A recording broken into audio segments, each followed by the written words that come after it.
We're here to answer your questions, and it comes to this new technology called virtual production. So there's so many things that involve in it, so we're here to answer any of your questions. Just ask away. So virtual production is a new way of developing videos and film. Basically brings a virtual game world into the real world so you can merge the two together.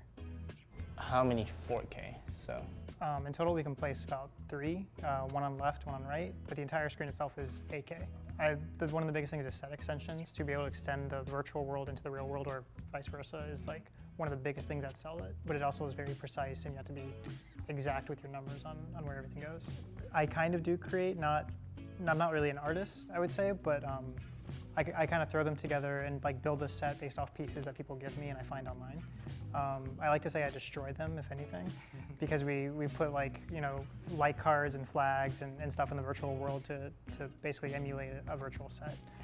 The Cinebot that we have, you could do in 2 ways. You could attach the motion tracking that we have, which is the Moses, and the second one is you could using a live link that the robot is actually outputting a data, positional data, and then sending it to Unreal, and then that's how the Unreal get the positional and the data from the bolt, and then you could use it and track your camera. I've really enjoyed the 21 Pilots ones, all 3 of them that we used. I feel like they were really pretty and really utilized the depth and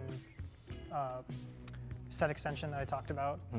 For me, I still think the shade is really fun because I think it's special for me because that's the project that stamped our status in virtual production. It really depends on the panels that you use. For our panel, you could go 60 for now. Yeah, so we use the AMD Threadripper as our processor on both, and we have 2 A6000s, and then I think we're at 64 RAM. I forgot. 128. Yeah, 128. So that's the general specs that we use. I went to school for game development, so I learned, but I didn't ever really learn Unreal. I dabbled in it. It was still kind of new when I went.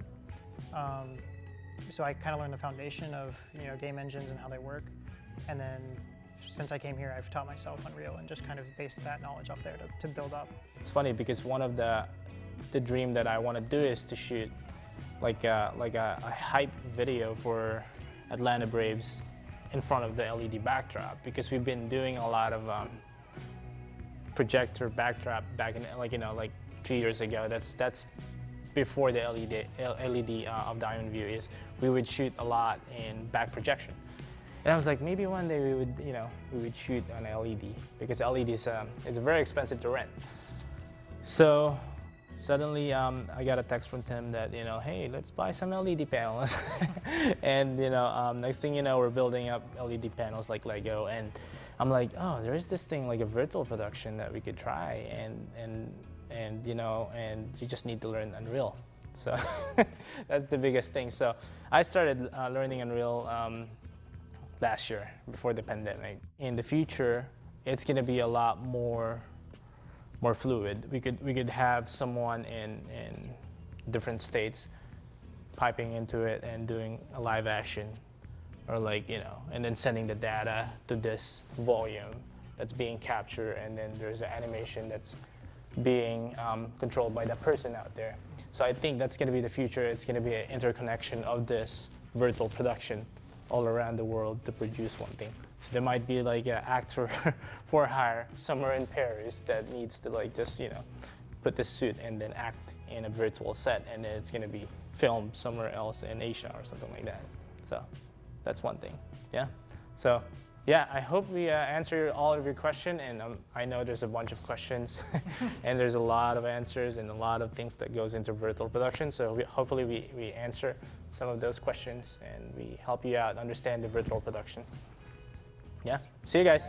Bye.